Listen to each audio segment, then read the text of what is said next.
Saint Ultans, we only have assemblies, unusual assemblies, when something very, very important happens, and today is one of those days. First of all, with Liz Tiny, one of the unusual things is we have some of our mammies and daddies with us this morning, which is lovely, because all around the country in Ireland today, every school is having an assembly. Right now, we're all having an assembly at the same time. Thousands of schools, little schools with only 10 and 12 children in them, and big schools like ours with 420 children in them. So this is a wonderful, very special day, because we all know it's Proclamation Day. And for the mammies and daddies who are here now, those of you that maybe weren't at Junior Assembly, just to say, the boys and girls have been working really hard with their Moontory, and most especially 3 Moontory. It's a team of 3. Yesh, on my right, we have Moontor Aidan. Clay, we have Moontor Eber, and Moontor Gary was also at the centre of all this planning for our Proclamation Day, but they can't be with us today. So, it's great that you're here to see what the boys and girls have worked on. They've learned all about life back in 1916, what was the same, what's different, the clothes the boys and girls wore, the foods they had, the schools, what life was like, the sports they played, and most importantly, they have spent ages writing their own proclamation, how they would like to see Ireland over the next 100 years. Now, 100 years, this won't happen again for another 100 years, so it's a very momentous occasion in Saint Ultans. Some of us definitely won't be here in 100 years' time, but Saint Ultans will be, and the community of Cherry Orchard. And it'll be great. We have Chris on camera here. He's going to record the events of today for posterity, which is great if you look at the website and the Facebook page today, because we are all very proud of our heritage and very proud of the men and women that came before us to make Ireland the wonderful country it is. So without further ado, I'm going to hand you over to the experts now, Moontor Aidan and Moontor Eber. I suppose it's very quick information. Does anyone know anything different coming in this morning from the school? Does anyone know anything new that maybe outside? Leon? Lord's like. So I sent these on LinkedIn, so you might have a look at the right later on. So every school in the world is raising the flag today. Now, will Paul leave that outside all right, do you think? What do you think? Yes or no? Oh, because the flag is sacred and special. So if you put a flag in the morning, it's taken out that day, it's never left out overnight. So it's the same for every national flag you bring, was it? So Paul will pick that down later on. So teachers get time later on, take a class out, have a look at it, and we might do this in the class along those lines as well. Moontor as well, Moontor Anne, thank you very much. It's just giving me a quote to read out just in this part. I don't know, probably not the children, some of the adults might have seen the Brendan O'Carroll documentary on RTE in the night. Brendan O'Carroll is aka Mrs. Brown, and a true dove whose both his uncles and his grandfather fought in the rising. 2 of his uncles down at the forecourts, which we might talk about in a little while. But Moontor Anne kindly went back on the recording, and I'm just going to read out what Brendan O'Carroll said about his flag, because it's nice to put a relation to somebody we know. So, he said, the leaders have been called leaders. Well, that little known green, white and orange flag that they raised over the GPO that day, it now flies as the emblem of an independent Irish Republic. And the proclamation that appears read in front of the bemused Dubliners is engraved in the wall over their resting place and continues to this day to inspire Irish people and an Irish nation. And I think it's a lovely quote just to lead us in to our little celebration today. Now, I'm not going to talk too much about trade, which is quite strange. Yes, it is. But we're going to hand it over to the experts, the boys and girls who have been spending so much time working as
generous last one. Anyone with generous that in the Paul Pierce there?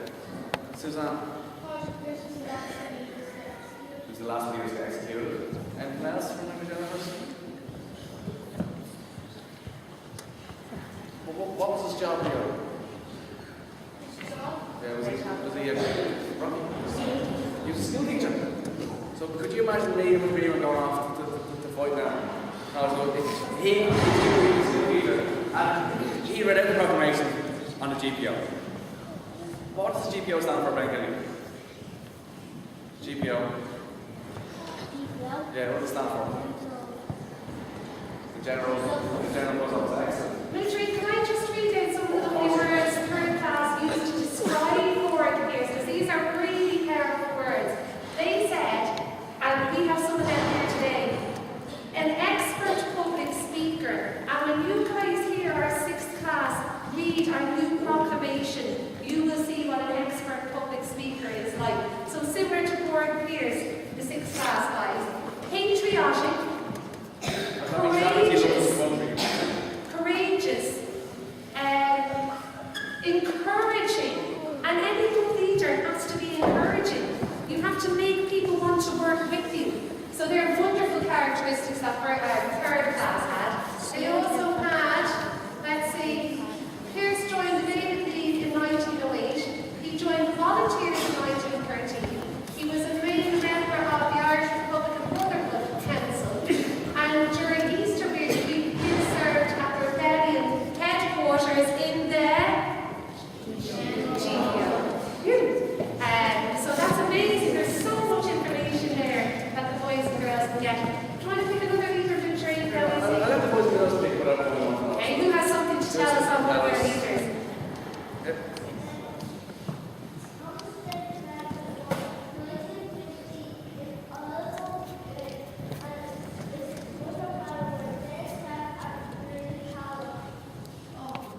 Yes, family.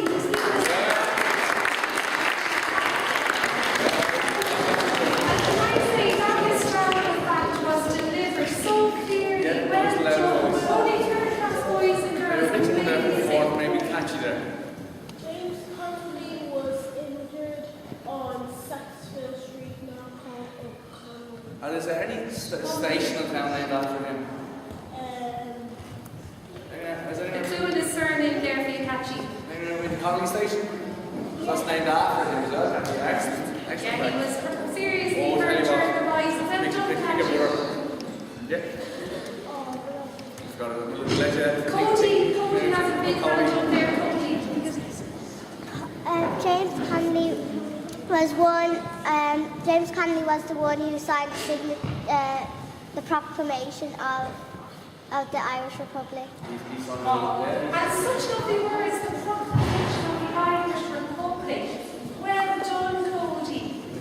Yeah. I was a school teacher, then he left the school to go to the army and trained for 12 years.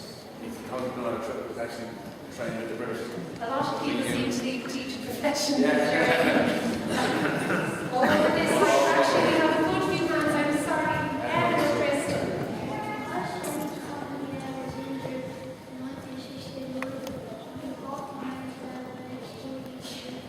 He was executed in his chair, so he was shot, so he couldn't stand up, so they left him. So he was sitting down, which really wasn't fair, you know. And if you think how brave those men were to stand there and sit there and drink water. Yeah. Pierce read out the proclamation on Easter Monday. And where did he read it, Jane?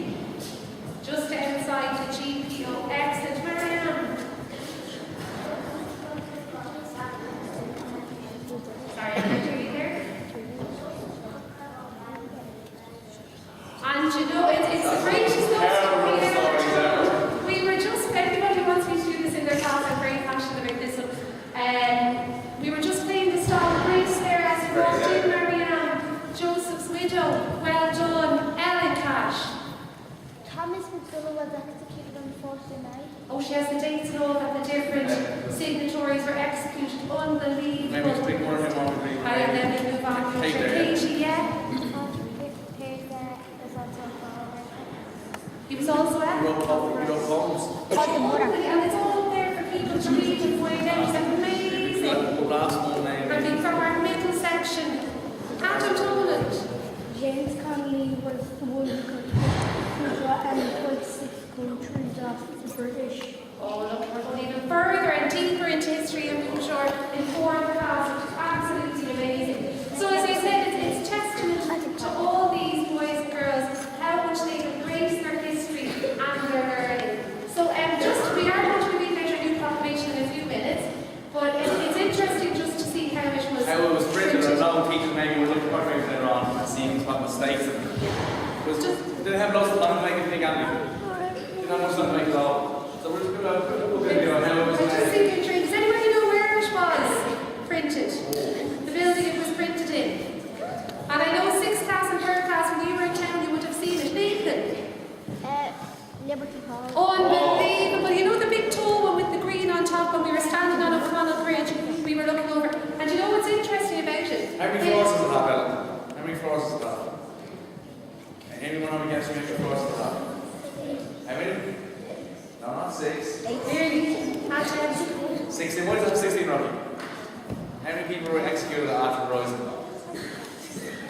16. So a floor for each person. We're trained another just trivia fact one. If you think when they're writing the proclamation, they didn't have their computers, they didn't have iPads, they couldn't type it, so they had to print it using a special machine. And the machine was quite big, and the room in which they printed it, there was 3 people printing the proclamation, was literally, I think it was 3 meters by 3 meters, tiny. So just to let you see the way in which the proclamation has to be put together. Typeset and printed in secrecy. 1,000 copies of the proclamation were produced on a letterpress printing machine in Liberty Hall in Dublin on the eve of the Easter Rising. Volunteers at the National Print Museum are replicating the process. The metal type used for the script is set by hand and the letters bound and locked into place, creating an image of the page. Not an easy task for those printing the original document. Several of the lines of type have wrong fonts in them. They used, I think it was 19 E's that were not of the same font. Because they ran out of E's, the proclamation was actually printed in 2 halves. Each half was printed on a Wharfdale stop-cylinder press, one of which has recently been acquired and restored by the museum. The belt was the major one. The belt was broken and the belt was ancient. So I had to check around and found a place down in Wicklow that made belting. I've been a printer since 1947. I worked at the industry for nearly 40 odd years.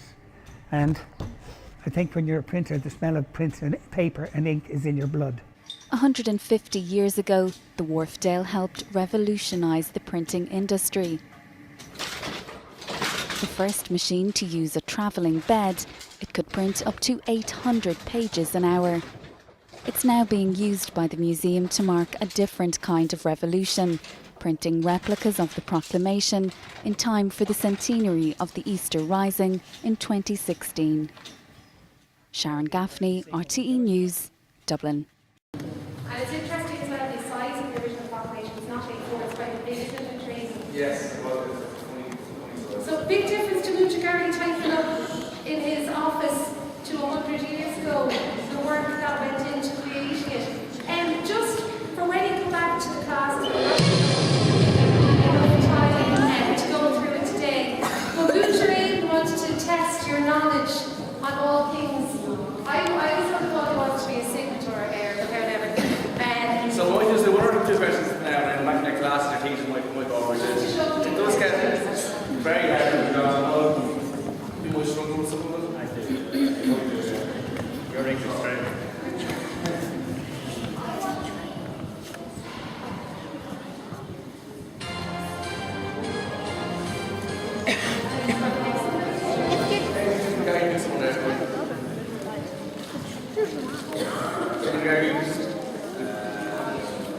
First question is nice and easy. So there's 15 questions and not a lot.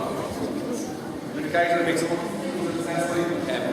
Kevin. So, first question, what year was the Proclamation written? Was it 1316? 2016, 1916,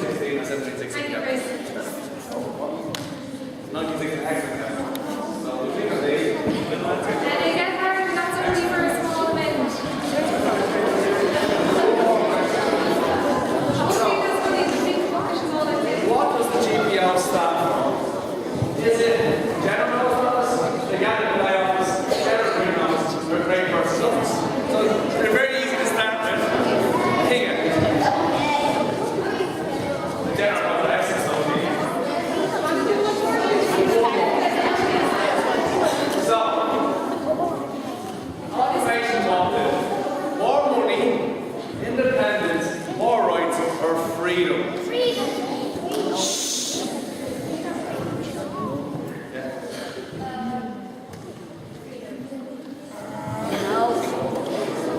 Maybe call a friend,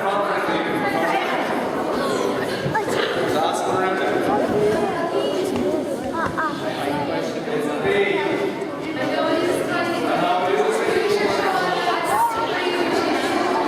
So, your teams later on in class will finish off. If the questions do get harder, you might need to do a bit of research beforehand. Sorry, boys and girls, thank you for winding down so quickly on respect because it is that time of day. Just before we go into our proclamation, I wanted to invite Winter Anna because history, when we think of history, probably thousands and thousands of years ago. But all this happened only 100 years ago, so it's quite recent. So there's people that we know who would have been around at the time of the Rising and who would have fought at the time of the Rising. And that makes it very personal to us and our school. So I have a picture of somebody very dear to Winter Anne, who was one of our heroes in the Rising as well. So I might ask Winter Anne to come up and show us this beautiful picture and tell us maybe who it is, Winter Anne, and a bit of history on it. Okay, well, as I was coming out to school today, I dithered, and I said, will I bring Larry to school today or won't I? And you know, sometimes you get a gut feeling, you know, deep down in your gut, and you just know the answer, you don't even have to think about it. There's no way I was leaving Larry at home today. Because last week, my grandfather was in the Four Courts at the age of 17, Easter week. He would have read the paper on the Sunday with the announcement saying, do not march tomorrow. And he would have been thinking, all right, we're told to march, now we're being told not to march. Okay, we'll wait and see what happens. And then on Monday, the word went out, we're to march. It was a secret operation. So Larry, my granddad, put on his uniform and he headed down to the GPO. Now he was only 17, so they gave him a job as a courier on a motorbike. I said he was chuffed. But you if you got the job of a courier. So he was travelling between the different depots under fire, and he was in the GPO, or he was in the Four Courts when they came with Pierce's note. So he went to his commandant, Commandant Fahy, and he said, there's somebody here with a note from Pierce. And that was the surrender note. So, as you all know, that was how many days later? Okay. So, you know, my grandfather had been born in the Dublin tenements. He was born on Dorset Street. Does anybody know about the Dublin tenements? Can you tell me a bit about it?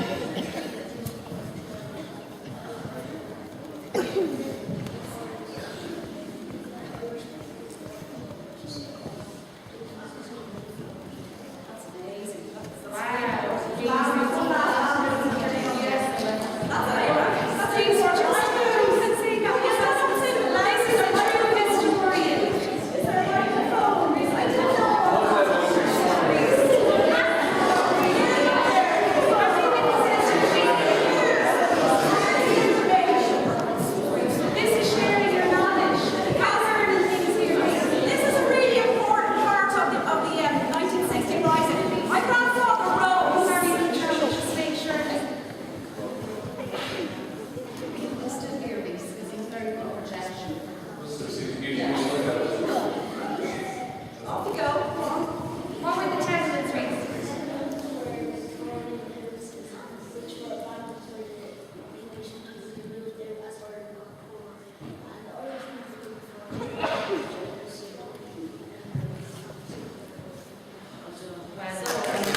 were all entitled to a share, and that nobody should be any better than another person. So my grandfather was very inspired by that, as you can imagine, because he was having to go out to work, he had to give up school and go out to work.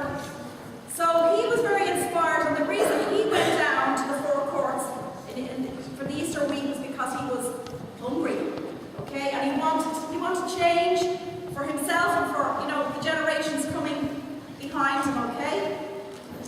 So Larry went on to serve for 8 years and married my grandmother. They went to America.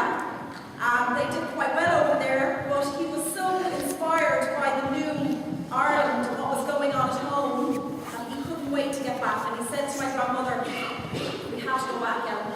We have to go back." So now, I might never have been here only for, he was so passionate, and I'm so proud to be able to talk about him today, and I'm so glad I didn't leave him at home in the sitting room today.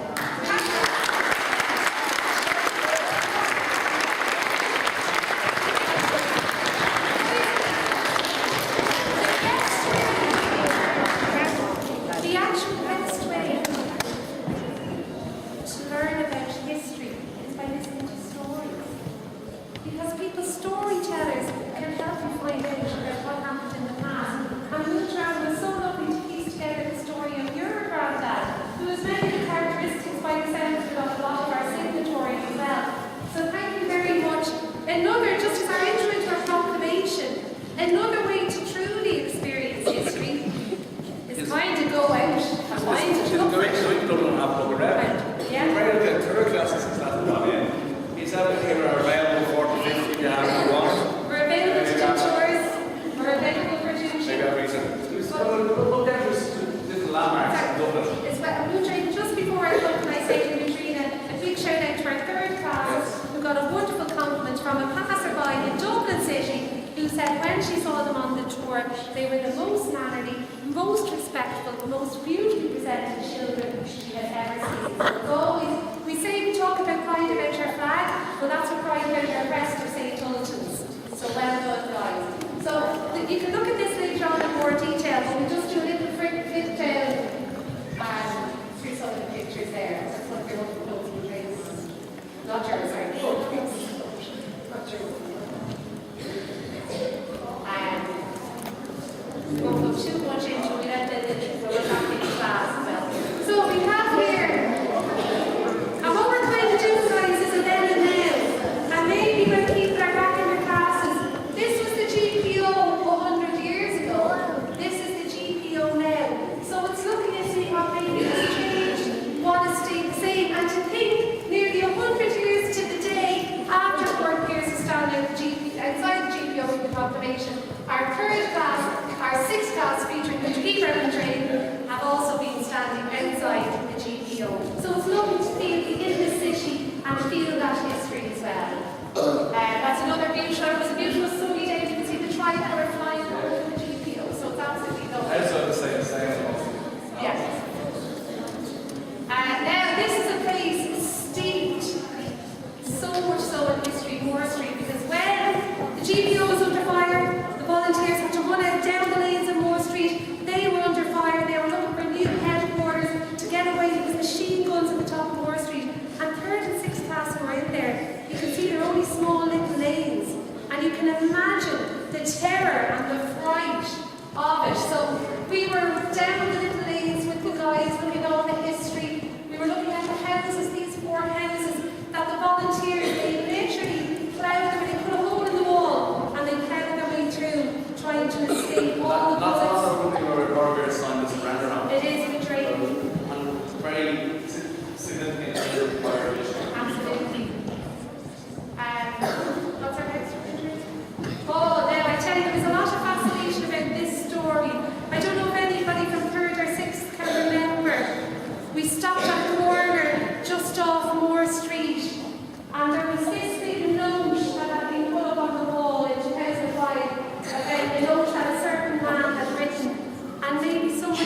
absolutely.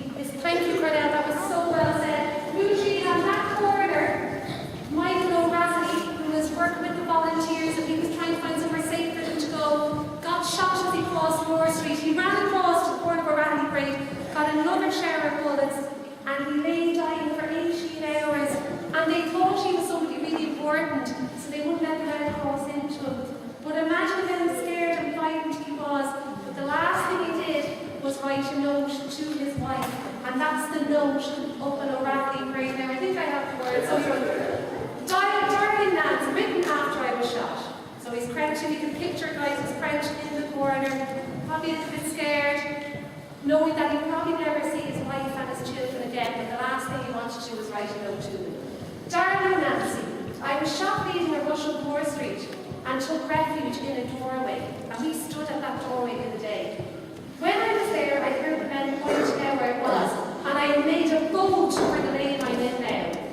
I got more than one bullet, I think. Tons and tons of love, dearie, to you and to the boys and to Nell and Hannah.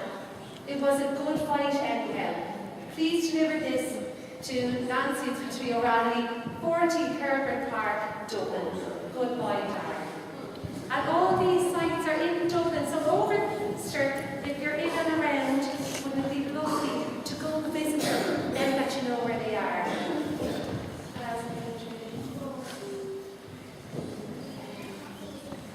Oh, just on Moore Street as well, we have the plaques to our signatories just at the end of Moore Street.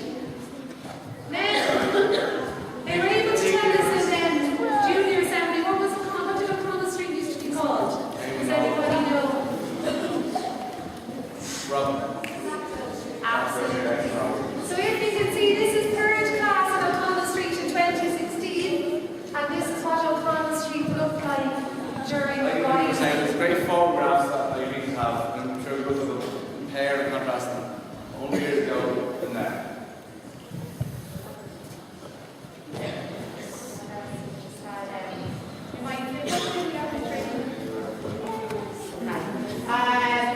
Stephen's Green, there was also fighting going down in Stephen's Green at the time. So that's why third class went down around there and up to Trinity College. They were very visible with all the historical landmarks. I wonder, Lutrine, for a bonus question, because we were on the bus in both with 6th class of Introgen and with third class, and we passed by this building here. Does anybody know what the name of this building is? Would you like to pick someone with your pen?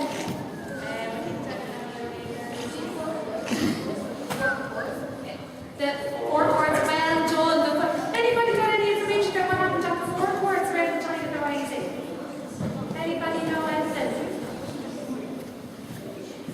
Like to pick someone with your... Cornell there. They printed Proclomation now. They printed The Proclamation? That's But it looks very like it. You're very close. You're very, very close. Elijah. Oh, yeah. You're very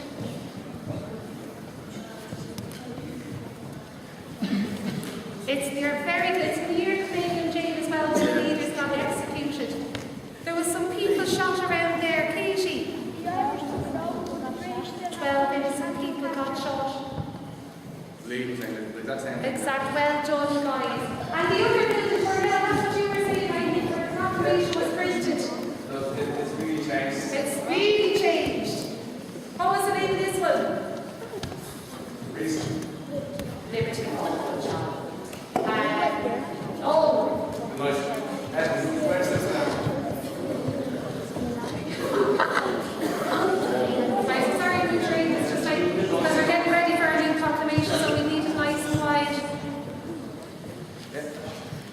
Great. Dublin Castle. Good man, great. Dublin Castle, well done. Okay, Lutrine, I might introduce, you can have a little further look at the beautiful pictures.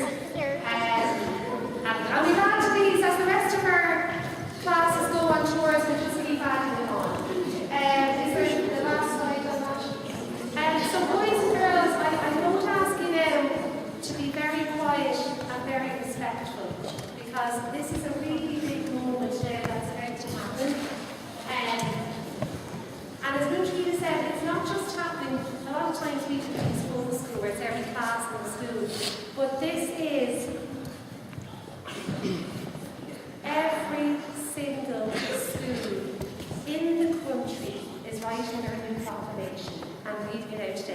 So just as the leaders of the Rising wrote, what they valued, what they hoped for Ireland, that's exactly what we've done.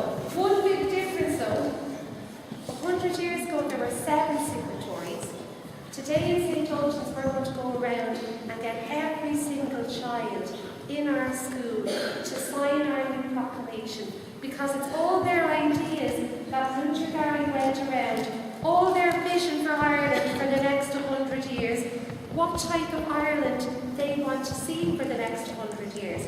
So we have our new proclamation up, like little green slips I'm going to give to all the teachers, and if they can get the boys and girls to sign it in their best writing, because, oh yeah, I'll get back to you in a few minutes, is that okay, good girl? They'll sign it in their best writing. It's a very important moment, and as well as that, while we're reading it, I want to read our introduction into it. We want to think of the men and women of the 1916 Rising and the sacrifices that they made that have given us the right to be able now to write our new proclamation and live in the type of Ireland that we want to live in. So that's a huge gift for anybody to give to us. So what's going on? I'm going to read the introduction. I'm going to ask our wonderful sixth class, and I have to say, they delivered this so well at Junior Assembly. They delivered it with such respect, and I would ask you to be as respectful as they are whilst they're reading it.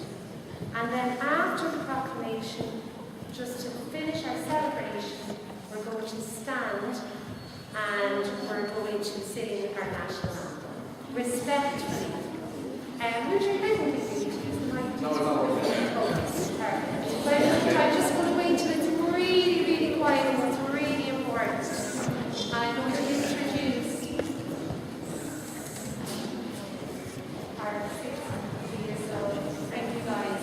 So today, Saint Ultans proudly present their proclamation for a new generation. This document has been written and will be signed by all the children of Saint Ultans. Please be silent and remember the men and women of 1916 who fought bravely and sacrificed their lives for the sake of Irish independence. They gave us the right to choose what kind of country we live in. And today, we are honoured to present our own proclamation for a new generation. Irishmen and Irish women, we the students of Saint Ultans are proud to celebrate the Irish Republic 100 years since the reading of the fourth proclamation in 1916. We remember the role played by the men and women who are in the capital. They fought bravely and sacrificed their lives for the sake of Irish independence, so that we, who have come after them, have the power to choose what kind of country we live in. We thank them for that wonderful gift and hope we can use it wisely. Ireland we want is a fair country. For us, fairness means